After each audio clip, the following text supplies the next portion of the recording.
Welcome! In this video, we will explore absolute convergence, which is considered the strongest and most robust form of convergence for an infinite series. First, let's quickly review what an infinite series is. If you have an infinite sequence of numbers, a series is what you get when you sum all of those numbers together. We denote it using the sigma notation as the sum of a sub n. An infinite series can either converge or diverge. It converges if the running total, or the sequence of partial sums, gets closer and closer to a specific finite number. If this sum doesn't approach a finite number, either by growing infinitely large or by oscillating, the series diverges. Now, let's introduce the main concept. We say a series is absolutely convergent if a new series, formed by taking the absolute value of each of its terms, converges. This is a very important distinction. Taking the absolute value forces every term in the series to be non-negative.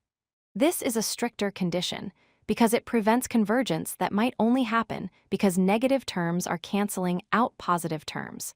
With absolute values, the sum must converge based on the magnitude of the terms alone. This leads us to a powerful tool, the Absolute Convergence Test. It's a simple and profound theorem. If the series of the absolute values converges, then the original series is guaranteed to converge as well. It's a one-way street. If the absolute series converges, the original one must too. Let's look at an example. Consider the alternating series sum of -1 to the n plus 1 over n squared. To test for absolute convergence, we look at the sum of 1 over n squared. This is a p-series with p equal to 2, which is greater than 1, so it converges. Because the absolute series converges, our original series is absolutely convergent. So, what happens if the absolute series does not converge?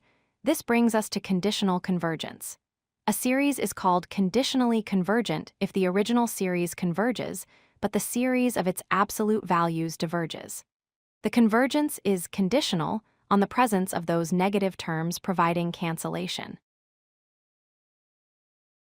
The classic example is the alternating harmonic series, which is the sum of -1 to the n plus 1.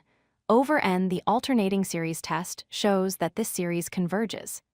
However, when we take the absolute values, we get the harmonic series, the sum of 1 over n, which famously diverges.